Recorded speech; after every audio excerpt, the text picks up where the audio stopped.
اللہ پاک کا فرمان ہے وَلِلَّهِ الْأَسْمَاءُ الْحُسْنَى فَادْعُوهُ بِهَا وَذَرُوا الَّذِينَ يُلْحِدُونَ فِي أَسْمَائِهِ۔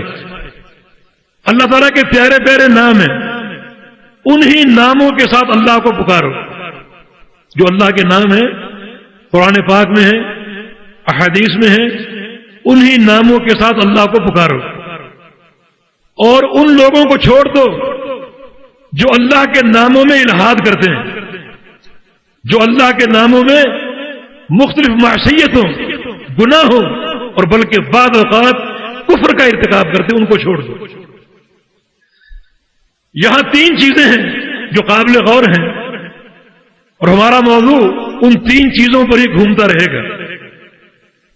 اللہ تعالیٰ کے پیارے پیارے نام، انہی ناموں کے ساتھ اللہ کو پکارو۔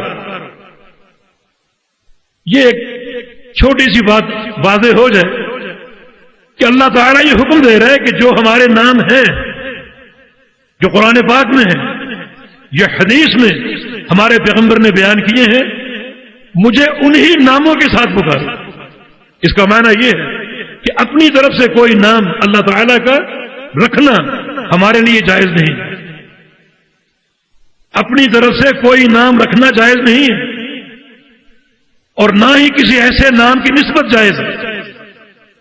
جیسے خدا، اللہ تعالیٰ کے ناموں میں، اسماء میں اس کا کہیں ذکر نہیں، تو اس نام کے ساتھ اللہ کو پکارنا جائز نہیں ہے۔ اور کچھ لوگ کہتے ہیں کہ خدا جو ہے لفظ اللہ کا ترجمہ ہے، یہ بہت بڑی جہالت ہے۔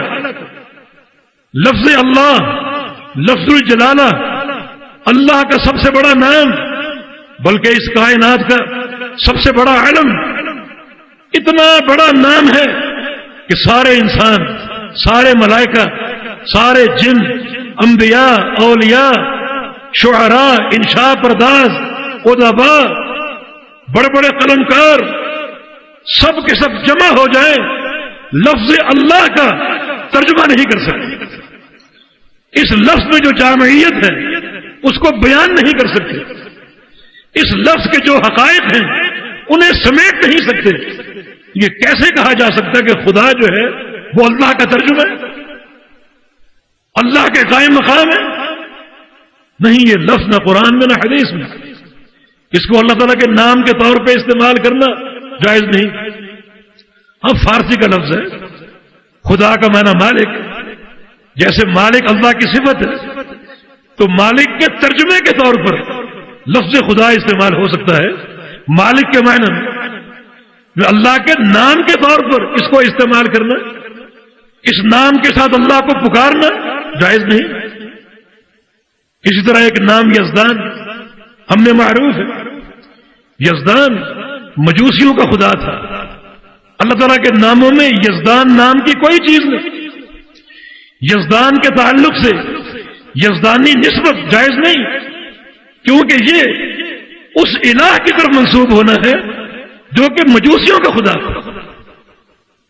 عبد الکریم شہرستانی، ان کی کتاب الملل والنحل، اس میں انہوں نے گمراہ فرقوں کا تعارف کرایا، بلکہ سارے مذاہب عالم کے، ان میں مجوسی بھی ہیں جن کے دو خدا تھے، دو جن کے الہ تھے، ایک خالق شر اور ایک خالق خیر۔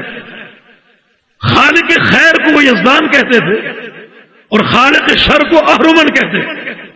ان کے یہاں یہ تقسیم تھی، دو الہ تھے، ایک شر کا پیدا کرنے والا اور ایک خیر کا پیدا کرنے والا، تو وہ خالق خیر کو یزدان کہتے ہیں۔